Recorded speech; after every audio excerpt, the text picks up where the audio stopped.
اللهم بارك على محمد وعلى ال محمد كما باركت على ابراهيم وعلى ال ابراهيم. بسم الله الرحمن الرحيم. الحمد لله رب العالمين، والصلاة والسلام على سيد المرسلين وعلى آله وصحابه أجمعين، أما بعد. أعوذ بالله من الشيطان الرجيم. بسم الله الرحمن الرحيم. لقد كان في رسول الله أسوة حسنة. صدق الله العظيم. محترم بزرگوں، کلمہ توحید لا الہ الا اللہ محمد رسول اللہ کے پڑھنے والوں، اللہ تبارک و تعالیٰ کا بہت بڑا کرم ہے، اس کا احسان ہے کہ اللہ رب العزت نے ہمیں اور آپ کو جمعہ کی نماز ادا کرنے کے لیے ایک جگہ اکٹھا فرمایا۔ دعا کریں کہ جو ہمارے بھائی ابھی تک نہیں آ پائے ہیں، اللہ ان کو بھی اس اہم فریضے کی ادائیگی میں شامل فرمائے۔ حضرات، میں نے آپ حضرات کے سامنے قرآن عظیم کی ایک چھوٹی سی آیت میں نے تلاوت کیا۔ اللہ رب العزت سے دعا کریں کہ اللہ تعالیٰ اسی آیت کی روشنی میں صحیح اور سچی بات قرآن و حدیث کی روشنی میں بیان کرنے کی اللہ توفیق مرحمت فرمائے۔ دوستو، نبی اللہ کا منتخب کردہ ہوتا ہے۔ نبی جو ہوتا ہے وہ اللہ کا منتخب کردہ ہوتا ہے۔ ہم اور آپ نماز پڑھ کر نمازی بن سکتے ہیں، قرآن اپنے سینے میں محفوظ کر کے ہم حافظ قرآن بن سکتے ہیں، حج کر کے ہم حاجی بن سکتے ہیں، لیکن اگر ہم نبی بننا چاہیں تو ہم نبی نہیں بن سکتے، اس لیے کہ نبی جو ہوتا ہے وہ اللہ کا منتخب کردہ ہوتا ہے۔ یہ وہابی صفت ہے۔ نبی کی ذات کے اندر جو کمال ہوتا ہے، نبی کی جامعیت، نبی کی انفرادیت، میرے محترم بزرگ اور دوستو، یہ بالکل الگ چیز ہے۔ کوئی آدمی اس مقام کو نہیں پہنچ سکتا ہے۔ آپ کو معلوم ہونا چاہیے کہ اللہ رب العزت نے اپنے نبی کو یتیم کیوں پیدا کیا؟ اس لیے پیدا کیا کہ میرے نبی پر باپ کا احسان نہ ہو۔ اس لیے اللہ رب العزت نے اپنے پیغمبر، اپنے نبی، اپنے پیارے حبیب جناب احمد مصطفیٰ محمد مصطفیٰ صلی اللہ علیہ وسلم کو یتیم پیدا کیا کہ میرے حبیب کے اوپر باپ کا احسان نہ ہو۔ تو نبی ہر زمانے میں سب سے نرالا ہوتا ہے۔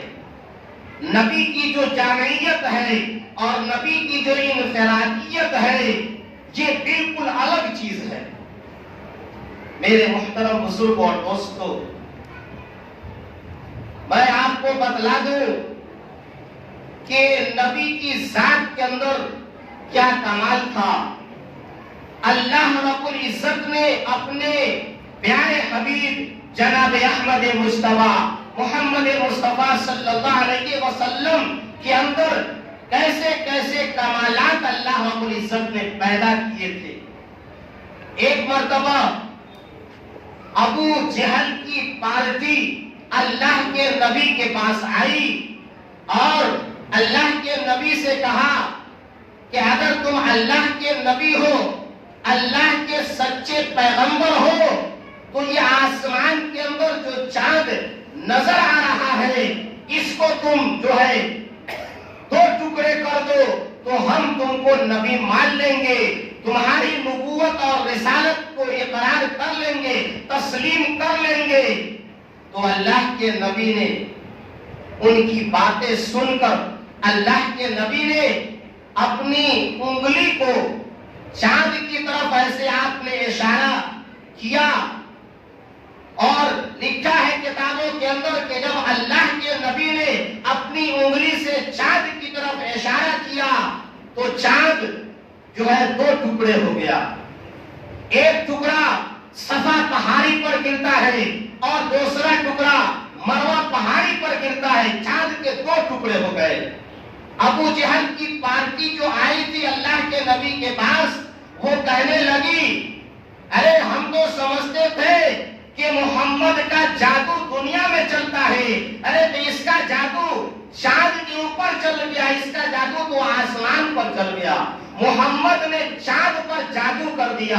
میرے محترم بزرگ اور دوستو، وفود بھیجے گئے، قبائل سے معلوم کیے گئے تو بتلایا گیا کہ ہاں فلاں تاریخ میں ہم نے بھی چاند کے دو ٹکڑے ہوتے ہوئے دیکھا ہے۔ میرے محترم بزرگ اور دوستو، اور اسی طریقے سے ابو جہل نے اپنی بند مٹھی کے اندر کنکر کے کچھ دانے لے کر آیا اور کہا اللہ کے نبی سے کہ محمد اگر تو اللہ کا سچا نبی ہے، سچا پیغمبر ہے تو یہ بتلا دے کہ میری بند مٹھی میں کیا ہے، میں تجھے اللہ کا نبی جو ہے تسلیم کروں گا اور کلمہ پڑھ کر اسلام میں داخل ہو جاؤں گا۔ تو اللہ کے نبی نے ابو جہل کی بند مٹھی کی طرف آپ نے اشارہ کیا، انگلی سے آپ نے اشارہ کیا، اور اللہ کے نبی نے ابو جہل سے کہا کہ میں بتلاؤں یا تمہاری بند مٹھی کے اندر جو کنکر کے دانے ہیں وہ خود بتلا دے کہ میں کون ہوں، میں کیا ہوں۔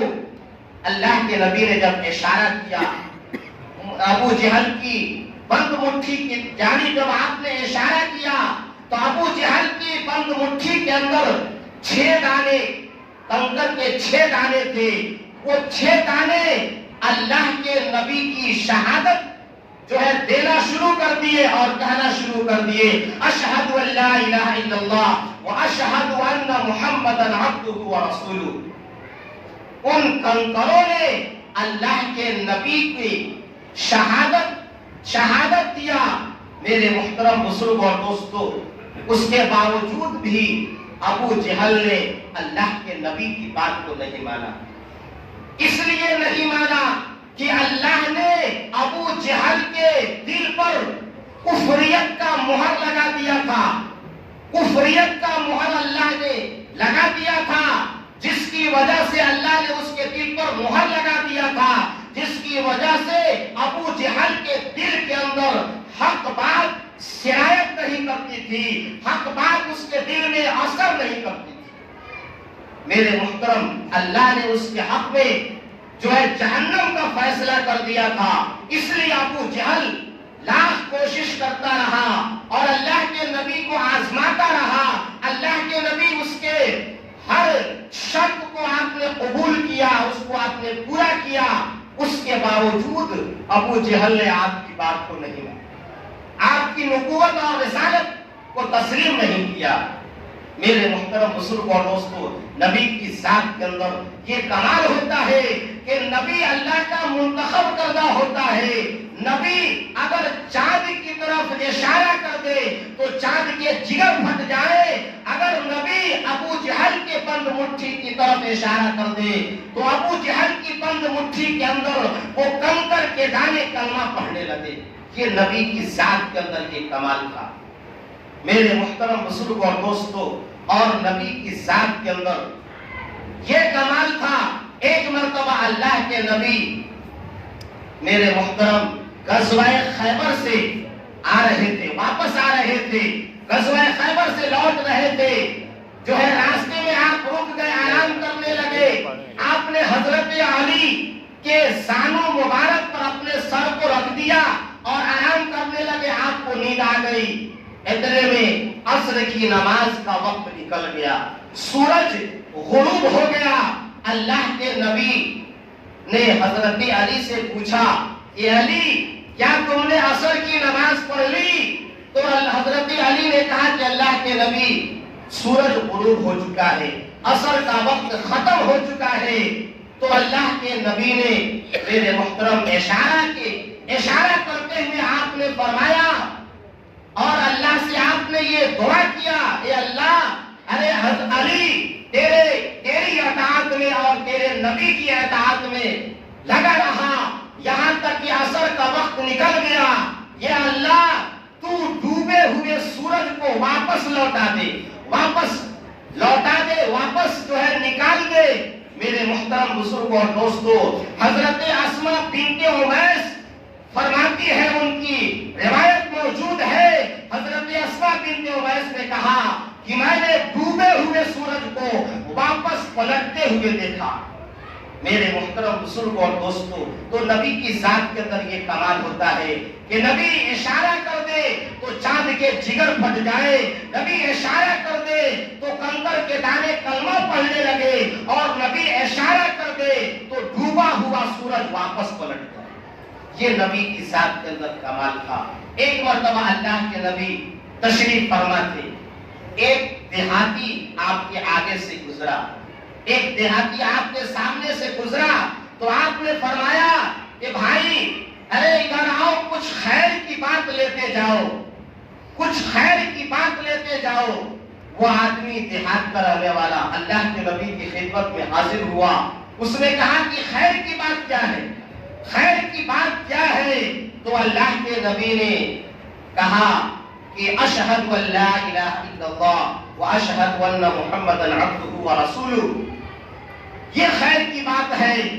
میرے محترم اس دیہاتی نے کہا کہ میں اس کو نہیں مانتا، میں آپ کو اللہ کا نبی تسلیم نہیں کرتا، میں یہ نہیں مانتا کہ آپ اللہ کے سچے نبی ہیں، آپ کوئی گواہ پیش کیجئے، کوئی گواہ پیش کیجئے، اس کے بعد میں آپ کی بات کو تسلیم کروں گا کہ آپ اللہ کے سچے پیغمبر ہیں، اللہ کے سچے نبی ہیں۔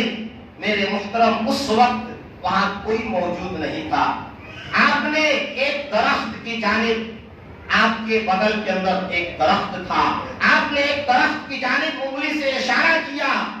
میرے محترم لکھا ہے حدیث کی کتابوں میں کہ جب اللہ کے نبی نے اشارہ کیا اس درخت کی جانب، تو درخت جو ہے اپنے جڑ سمیت جو ہے زمین کو نرم کرتے ہوئے، اور وہ درخت اللہ کے نبی کی خدمت میں آ کر وہ درخت سجدہ کرنے لگا اور اس بات کی گواہی دینے لگا، اشہد ان لا الہ الا اللہ واشہد ان محمدا عبدہ ورسولہ۔ میرے محترم بزرگوں اور دوستو، یہ نبی کی ذات کے اندر یہ کمال ہے۔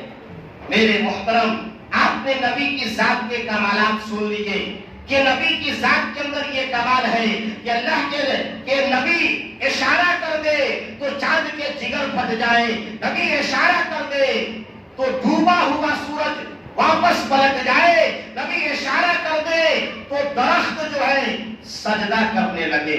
میرے محترم بزرگوں اور دوستو، اور نبی کی ہتھیلی کے اندر کیا کمالات تھے وہ میں آپ کو بتلا دیتا ہوں جلدی، جس سے آپ کو پتا چل جائے گا کہ واقعی نبی کی ذات کے اندر جو کمال ہوتا ہے وہ کسی اور میں نہیں ہوتا۔ ایک مرتبہ اللہ کے نبی کسی غزوہ سے واپس آ رہے تھے، ابھی راستے ہی میں تھے، اتنے میں جو ہے پانی جو مشکیزے کے اندر، جو برتنوں کے اندر جو پانی تھے وہ ختم ہو گئے، اور تمام صحابہ اکرام پیاس کی شدت سے تڑپنے لگے اور کہنے لگے اللہ کے نبی سے کہ اللہ کے نبی پانی کا انتظام کیجئے، ہم پیاس سے تڑپ رہے ہیں، پیاس سے ہم دم توڑ رہے ہیں، پانی کا جو ہے انتظام کیجئے۔ میرے محترم بزرگوں اور دوستو، صحابہ کہنے لگے العدس یا رسول اللہ، العدس یا رسول اللہ، اب پیاس کی شدت بڑھ چکی ہے، اب برداشت سے فاضل ہو چکا ہے، اب پانی کا جو ہے آپ انتظام کیجئے۔ تو اللہ کے نبی نے تمام صحابہ کو کہا کہ اپنے برتنوں کو اٹھالو، الٹو، الٹا کرو،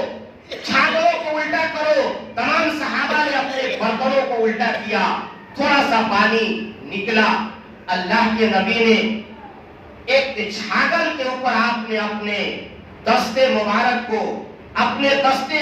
کو ایسے آپ نے اس کے اوپر رکھا، اور ایک برتن کے اوپر آپ نے اپنے دستے مبارک کو رکھا، سارا برتن جو ہے پانی سے بھر گیا، تمام صحابہ کرام شکم سیر ہو گئے، سب نے پانی پی لیا، سب کی پیاس بجھ گئی، اور آخر میں تمام صحابہ نے یہ کہنا شروع کر دیا، حسبنا یا رسول اللہ، حسبنا یا رسول اللہ، کافی ہو گیا، برتن بھر گئے، ہماری پیاس بجھ گئی، حسبنا یا رسول اللہ۔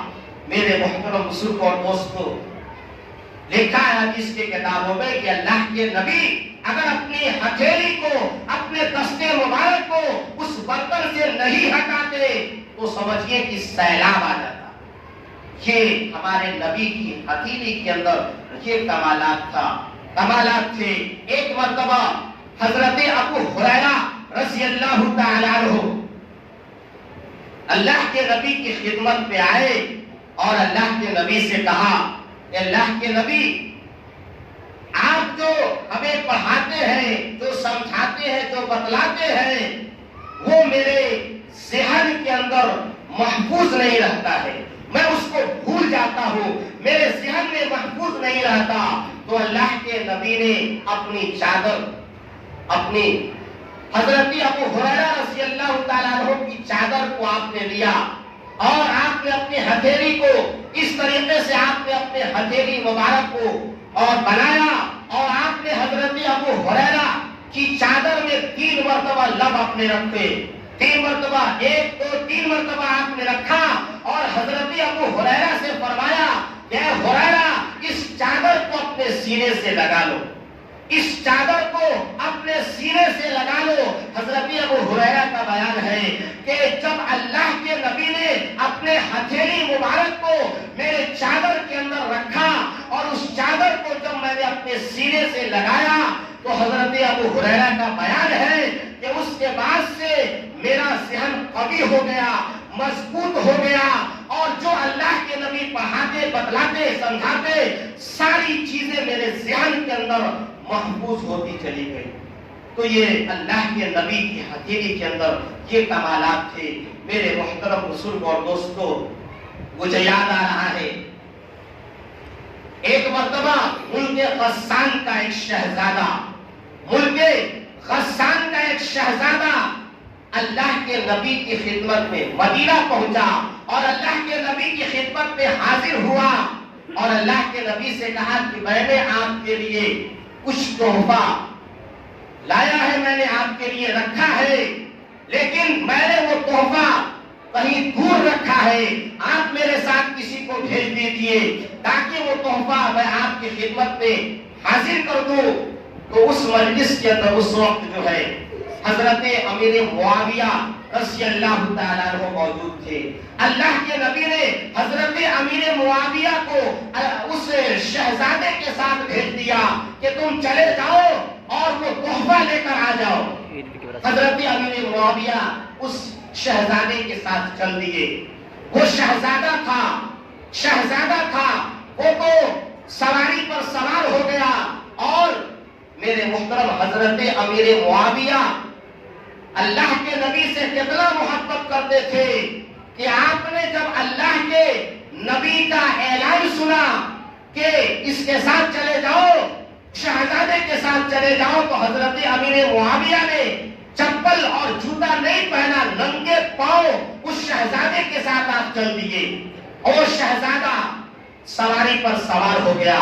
حضرت امیر معاویہ نے شہزادے سے کہا کہ بھائی اپنا جوتا مجھے دے دو، اپنا چپل مجھے دے دو۔ وہ شہزادہ کہنے لگا کہ میں شہزادہ ہوں تو غلام ہے، میں شہزادہ ہوں تو غلام ہے، یہ میری شان کے خلاف ہے کہ تجھ کو میں اپنا جوتا دوں، میں تجھے سواری پر سوار بھی نہیں کر سکتا اور تجھے اپنا جوتا بھی نہیں دے سکتا۔ میرے محترم حضرت امیر معاویہ پیدل چل رہے ہیں، لکھا ہے حدیث کے کتابوں میں کہ 6 میل تک آپ ویسے ہی ننگے پاؤں چلتے رہے، اور وہ تحفہ لا کر اللہ کے نبی کی خدمت میں آپ نے حاضر کیا۔ حضرت امیر معاویہ سے اللہ کے نبی نے پوچھا کہ معاویہ تم کیسے گئے اور کیسے آئے؟ تو حضرت امیر معاویہ نے اپنا واقعہ جو ہے بیان کیا. تو اللہ کے نبی نے کہا کہ اے اللہ امیر معاویہ، ارے تم کو چپل پہن لینا چاہیے تھا، جوتا پہن لینا چاہیے تھا، تم ننگے پاؤں کیوں چل دیے؟ حضرت امیر معاویہ کا جواب سنو مسلمانوں اور اپنے سر کو دھلو. حضرت امیر معاویہ کہنے لگے کہ اللہ کے نبی، اگر میرے پاؤں ہی تو چل رہے تھے، اگر جسم بھی چھلنی ہو جاتا تب بھی میں واپس نہیں آتا، اس لیے کہ حکم کس کا تھا؟ حکم آپ کا تھا. میرے محترم بزرگ اور دوستو، یہ اطاعت تھی صحابہ کی اللہ کے نبی کے ساتھ. اللہ تعالیٰ ہمیں بھی اسی طریقے سے اللہ کے نبی کی اطاعت اور فرما برداری کی توفیق نصیب فرمائے. آمین ثم آمین. وما علینا الا البلاغ.